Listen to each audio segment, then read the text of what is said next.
Hi hello friends, ನಮಸ್ತೆ. Welcome back to my channel. ನನ್ನ ಹೆಸರು ಪೂಜಶ್ರೀ. ನನ್ನ ಚಾನಲ್ಗೆ ನಿಮ್ಮೆಲ್ಲರಿಗೂ ಸ್ವಾಗತ. ನಾನು ಇವತ್ತಿನ ವಿಡಿಯೋದಲ್ಲಿ ತುಂಬಾ ಈಸಿಯಾಗಿ ರುಚಿಯಾಗಿರೋವಂತಹ ಸಂಜೆ ಟೈಮು ಟೀ ಕಾಫಿ ಜೊತೆ ತಿನ್ನೋವಂತಹ ಒಂದು ಅದ್ಭುತವಾದ ಸ್ನ್ಯಾಕ್ಸ್ನ ತೋರಿಸ್ಕೊಡ್ತಾ ಇದ್ದೀನಿ.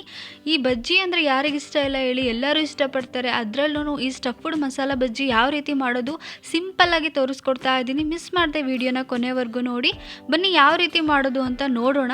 ಅದಕ್ಕಿಂತ ಮುಂಚೆ ಯಾರೆಲ್ಲ ನನ್ನ ಚಾನಲನ್ನು ಇನ್ನೂ ಸಬ್ಸ್ಕ್ರೈಬ್ ಮಾಡ್ಕೊಂಡಿಲ್ಲ, ಪ್ಲೀಸ್ ಸಬ್ಸ್ಕ್ರೈಬ್ ಮಾಡ್ಕೊಳ್ಳಿ. ಹಾಗೆ ಪಕ್ಕದಲ್ಲೇ ಇರುವ ನೋಟಿಫಿಕೇಶನ್ ಬೆಲ್ಲ ಕ್ಲಿಕ್ ಮಾಡಿ. ಅದ್ರ ಮೂಲಕ ನಾನು ಹಾಕುವಂಥ ಹೊಸ ವಿಡಿಯೋಗಳ ನೋಟಿಫಿಕೇಶನ್ ನಿಮಗೆ ತಕ್ಷಣ ಬರುತ್ತೆ.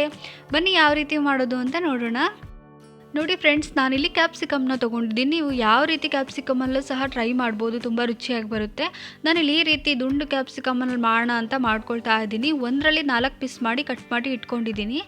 ಇವಾಗ ನಾನಿಲ್ಲಿ ಒಂದು ಸರ್ವಿಂಗ್ ಬೌಲ್ಗೆ 1 ಕಪ್ ಆಗುವಷ್ಟು ಕಡಲೆ ಹಿಟ್ಟನ್ನ ಹಾಕ್ಕೊಳ್ತಾ ಇದ್ದೀನಿ. ಹಾಗೆ ಇದಕ್ಕೆ ರುಚಿಗೆ ತಕ್ಕಷ್ಟು ಉಪ್ಪನ್ನ ಹಾಕ್ಕೋಬೇಕು.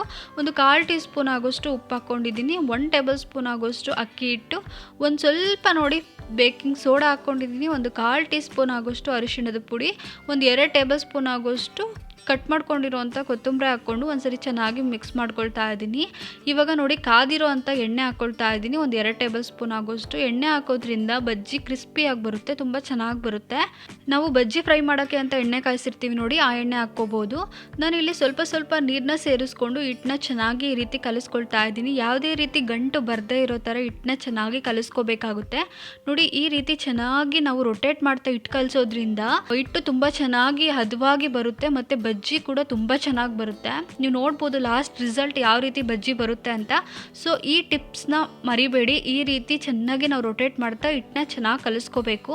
ನೋಡಿ ಈ ಅದಕ್ಕೆ ನಾವು ಹಿಟ್ಟನ್ನ ಚೆನ್ನಾಗಿ ಕಲಿಸ್ಕೋಬೇಕಾಗುತ್ತೆ. ಕ್ಯಾಪ್ಸಿಕಮ್ ಅದಿದಾಗ ಕ್ಯಾಪ್ಸಿಕಮ್ಗೆ ಹಿಟ್ಟೆಲ್ಲ ಅಂಟ್ಕೋಬೇಕು, ಆವಾಗ ಬೋಂಡ ಚೆನ್ನಾಗಿ ಬರುತ್ತೆ. ನೋಡಿ ಇವಾಗ ಎಣ್ಣೆ ಕೂಡ ಕಾದಿದೆ. ನಾನು ಇದಕ್ಕೆ ಎಣ್ಣೆಗೆ ಹಾಕ್ಕೊಳ್ತಾ ಇದ್ದೀನಿ. ನೋಡಿ ಇವಾಗ ನಾನು ಡೀಪ್ ಫ್ರೈ ಮಾಡ್ತಾ ಇದ್ದೀನಿ. ಒಂದು 2 ರಿಂದ 3 ನಿಮಿಷ ಒಂದು ಕಡೆ ಚೆನ್ನಾಗಿ ನಾವು ಫ್ರೈ ಮಾಡ್ಕೋಬೇಕು.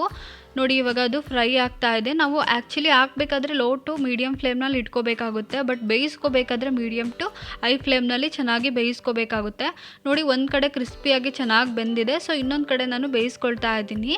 ಇವಾಗ ನೋಡಿ ಆ ಕಡೆನೂ ಬೆಂದಿದೆ ಚೆನ್ನಾಗಿ. ನಾನು ಇವಾಗ ತಿರುವಾಕೊಂಡು ಇನ್ನೊಂದು ಸರಿ ಬೇಯಿಸ್ಕೊಳ್ತಾ ಇದ್ದೀನಿ. ಕ್ಯಾಪ್ಸಿಕಮ್ ಬಜ್ಜಿನ ಚೆನ್ನಾಗಿ ಬೇಯಿಸ್ಕೋಬೇಕಾಗುತ್ತೆ, ಯಾಕೆಂದರೆ ಅದು ಕ್ಯಾಪ್ಸಿಕಮ್ ತುಂಬ ದಪ್ಪ ಇರೋದ್ರಿಂದ ಟೈಮ್ ತೊಗೊಳುತ್ತೆ ಬೇಯೋಕ್ಕೆ.